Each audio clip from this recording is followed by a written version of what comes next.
Shadab Law Classes in association with Dynamic Augments. Hello everyone, आज जो हम topic discuss करने जा रहे हैं भारतीय साक्ष्य अधिनियम का, जिसका नाम है admissibility of fact and admissibility of evidence. Admissibility of fact and admissibility of evidence, ये एक बहुत ही इंपॉर्टेंट टॉपिक है। मोस्ट ऑफ द मतलब ये जुडिशरी पॉइंट ऑफ व्यू से, ठीक है, सेमेस्टर पॉइंट ऑफ व्यू से बहुत ही रेलेवेंट टॉपिक है। आइए इसे समझने की कोशिश करते हैं। देखिए मैंने एक वीडियो बनाई है रेलेवेंसी एंड एडमिसिबिलिटी पे, ठीक है, वो आपको दिख जाएगी यहीं पे, रेलेवेंसी एंड एडमिसिबिलिटी। इस वीडियो को समझने से पहले अगर आप एक बार वो वीडियो देख लें तो आपके लिए और ज्यादा बेनिफिशियल हो जाएगी ये वीडियो, कि कैसे रेलेवेंसी एंड एडमिसिबिलिटी से कनेक्टेड ही एक तरीके से समझा रहा हूं, admissibility of fact and admissibility of evidence. ध्यान से सुनिएगा मेरी बात, ध्यान से सुनिएगा मेरी बात जो मैं आगे बढ़ा रहा हूं। मान के चलिए ए और बी का आपस में कोई झगड़ा होता है। ए और बी का आपस में एक झगड़ा हुआ। उस झगड़े में क्या हुआ, बी को ए ने बी के ऊपर काफी हाथ वाथ भी उठा दिया, ये सब चीजें हुई, ठीक है। अब बी ये बात कह के जाता है कि मैं तुझे एक दिन देख लूंगा, ठीक है।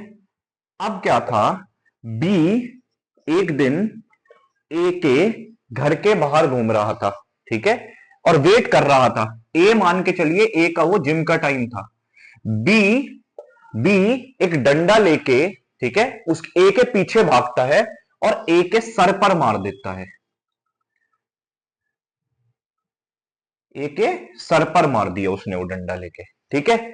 जब उसने 4-5 बार ए के लगातार, और वो मान के चलिए वो डंडा या आयरन रॉड कर लेते हैं इसे, आयरन रॉड थी वो, तो जब उसने 4-5 बार मारी तो ए की वहीं पे डेथ हो गई, ए की डेथ हो गई।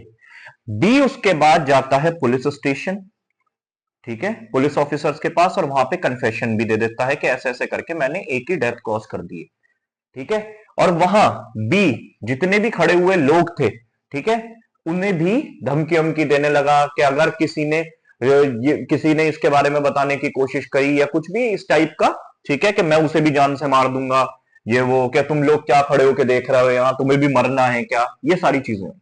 ये एक हमने इंस्टेंस बनाया, ठीक है।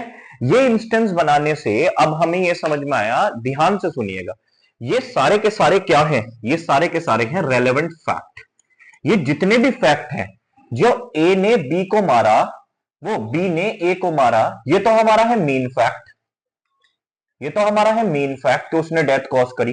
इसके आसपास जितने भी इससे कनेक्टेड फैक्ट्स हैं, कि उनका झगड़ा होना, फिर बी का उसके घर के बाहर वेट करना, बी का उसके पीछे भागना, भागने के बाद उसके सर पे डंडा मारना, फिर वहां ब्लड ही ब्लड हो जाना, मतलब ए का वहां ब्लड था, डेड बॉडी पड़ी थी, फिर बी का स्टेटमेंट बोलना सारे लोगों से जो आसपास खड़े थे, फिर उसका जाके कन्फेशन करना, दैट इज रेलेवेंट फैक्ट।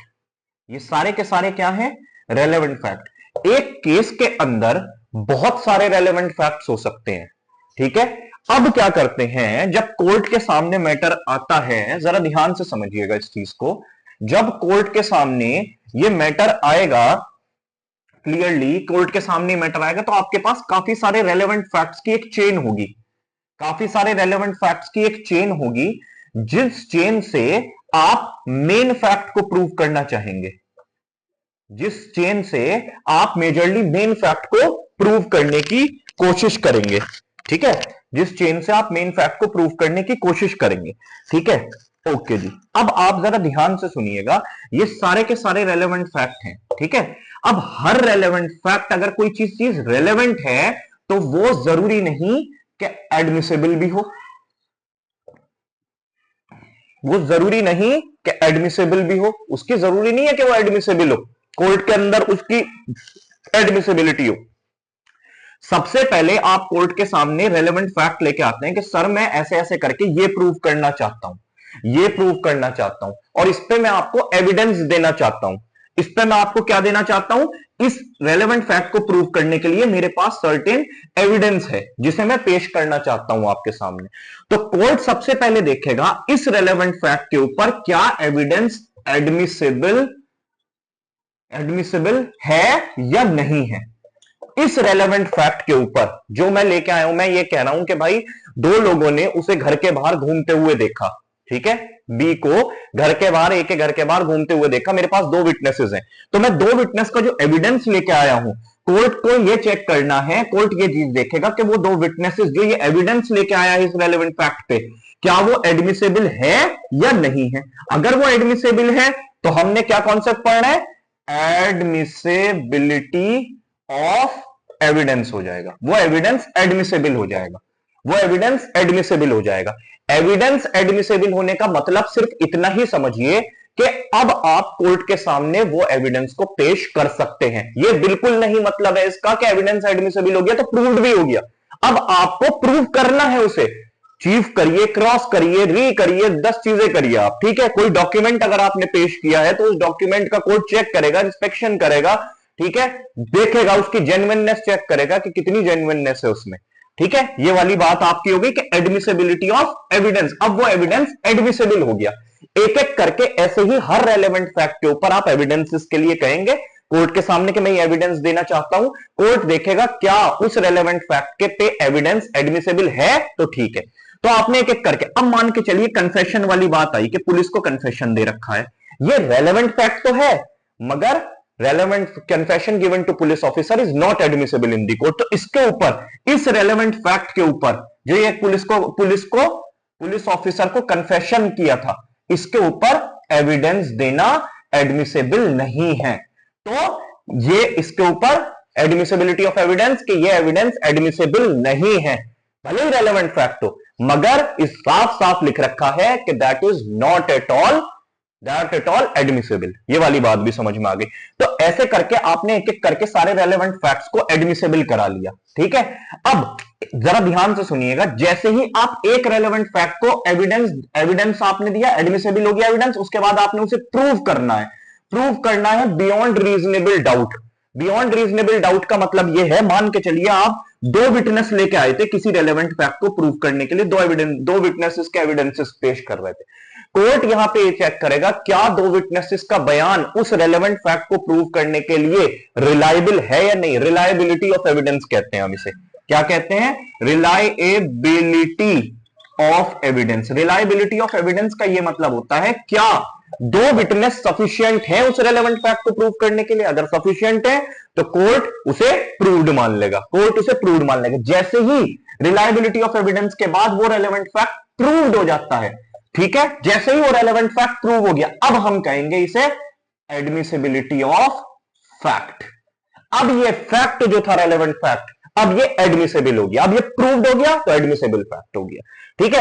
एक एक करके आप सारे फैक्ट्स को एडमिसिबल फैक्ट्स बनवाएंगे। कैसे बनवाएंगे, पहले उसे एविडेंस को एडमिसिबल करवाएंगे, उसके बाद उसे प्रूव करेंगे, प्रूव के बाद कोर्ट चेक करेगा उसकी रिलायबिलिटी, क्या एविडेंस इतना रिलायबल है या नहीं, कि रिलायबिलिटी का मतलब सफिशिएंट है या नहीं उस रेलेवेंट फैक्ट को प्रूव करने का। अगर है, आपने रीजनेबली प्रूव कर दिया, तो वो फैक्ट क्या हो जाएगा, एडमिसिबल फैक्ट। तो एक एक करके, तो ध्यान से सुनिएगा, एक एक करके आपके पास सारे एडमिसिबल फैक्ट्स तैयार हो गए। एक एक करके एडमिसिबल फैक्ट्स की आपके पास एक चेन तैयार हो गई। ये सारे के सारे फर्दर भी एडमिसिबल फैक्ट हो गए। ये एक एक करके एडमिसिबल फैक्ट क्या बन जाएंगे, एडमिसिबल फैक्ट्स, ठीक है। एडमिसिबल फैक्ट के एक एक फैक्ट्स बन जाएंगे। अब ये एडमिसिबल फैक्ट्स को इकट्ठा करने के बाद कोर्ट एक रिलायबिलिटी ऑफ फैक्ट चेक करेगा, क्या ये सारे एडमिसिबल फैक्ट्स मिलके हमें एक डायरेक्शन में लेके जा रहे हैं कि द एक्यूज्ड इज गिल्टी और नॉट। अगर ये सारे के सारे एडमिसिबल फैक्ट्स हमें उस तरफ लेके जा रहे हैं कि द एक्यूज्ड इज गिल्टी, ठीक है, एक्यूज्ड इज गिल्टी, तो कोर्ट कन्विक्शन दे देगा, वरना कोर्ट कन्विक्शन नहीं देगा। इसी को ही हम एक तरीके से कहते हैं chain of circumstantial evidence. Chain of circumstantial evidence का क्या मतलब है, चेन ऑफ सर्कमस्टेंशियल एविडेंस का इसमें मैं सेपरेट वीडियो भी बनाऊंगा एक, बट अभी के लिए यहां टॉपिक से जो सर्कमस्टेंशियल, देखिए बेटे क्या होता है, जरूरी नहीं है कि डायरेक्ट एविडेंस ही हो हमारे पास, किसी ने देखा ही हो। हम सर्कमस्टेंशियल एविडेंसेस से भी, जो सर्कमस्टेंसेस कोर्ट देख सकता है कि हाँ भाई ये सर्कमस्टेंस हो सकते हैं, ठीक है।